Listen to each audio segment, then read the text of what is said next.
Hey everyone! Today, we're diving into a topic that's, well, it's as old as humanity itself, but it has never been more critical than it is right now. We're talking about mentorship, but specifically, mentorship in the age of AI. In a world that's changing so fast, how do we make sure that all that valuable knowledge, that wisdom, and that crucial human connection, how do we make sure it doesn't just survive, but actually thrive? You know, this quote from Christy Pettit just absolutely nails it. In a world where knowledge walks out of the door daily, mentorship isn't just about guidance, it's about continuity. We're not just talking about career advice over a cup of coffee here. This is about the lifeblood of a company, its intelligence, its culture. The stakes are just incredibly high. And that really brings us to this central question, right? If mentorship is so obviously important, why do so many of these formal programs feel like a chore? Why do they fizzle out or just fail to make any real impact? Let's unpack that problem. Okay, let's get into it. The reasons these programs fail aren't really a mystery. They're usually baked right into the design from the very beginning, and it all starts with a fundamental misunderstanding of what mentorship is even supposed to do.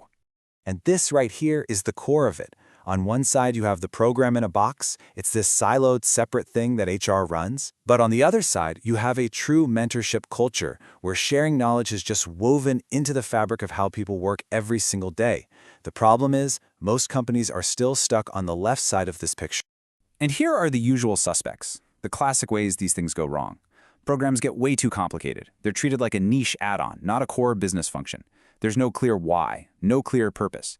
And this last one is huge. There's this assumption that senior people just automatically know how to be great mentors. And the result is always the same. It feels like more homework, just another chore on a to-do list, not a valuable part of the job.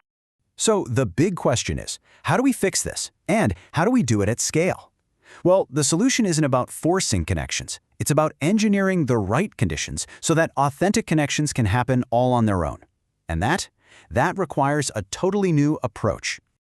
I absolutely love this quote from a client because it just captures the solution perfectly. That chemistry you feel in a great mentorship match, it feels kind of mysterious, almost like magic. But what technology can do is bring discipline to that mystery. It can replicate the conditions for that magic to happen, not by replacing the human element, but by enabling. And this evolution is just key to understanding the shift. We started with the old way, right? Manual matching, maybe with spreadsheets or post-it notes, which was often super biased. Then, things got a bit smarter with algorithms that could optimize pairings for fairness across a whole group. But the real game changer is this third step, psychometric AI. This goes so much deeper. It analyzes things like communication styles, motivations, and goals to actually predict which pairings will have that genuine chemistry. It creates matches that feel like they were meant to be. And this is the ultimate goal. The power of technology here isn't just about being more efficient. It's about creating those amazing, serendipitous connections that would otherwise never happen. Think about it. Pairing a junior developer in Poland with a marketing director in Brazil because the AI sees this unique overlap in their goals and how they communicate. These are the kinds of connections that spark innovation, and you just can't find them manually. Of course, all of this sounds great, but let's be real. For a business, none of it matters unless you can measure it. Good vibes are nice, but what's the actual return on investment? How do you prove that this is actually moving the needle on the things that the business cares about? This framework is exactly how you prove the value. You can break it down into 3 pillars. First, strategic alignment. The question is simple. Are the right people connecting? You measure this by looking at things like mentor engagement rates. Second, effectiveness. Is the experience actually valuable for people? Low rematch rates and seeing real progress on goals tells you that it is. And finally, the bottom line, return on investment. Is it moving the needle? You see this in higher retention and promotability rates over time. Now look at this number. In some of those old manual programs, rematch rates can be as high as 15 or 20%. I mean, that's 1 in every 5 pairs failing. A tech-driven approach aims for less than 5%. That is a massive difference in efficiency, and it's a way better experience for everybody. It means you're hitting the bullseye on the first try most of the time. And when you get that matching and that experience right, the long-term benefits are just profound. You see people staying with the company longer, and you see them getting promoted faster. You see more diverse slates of candidates rising into leadership roles because they've been given access and visibility they never had before.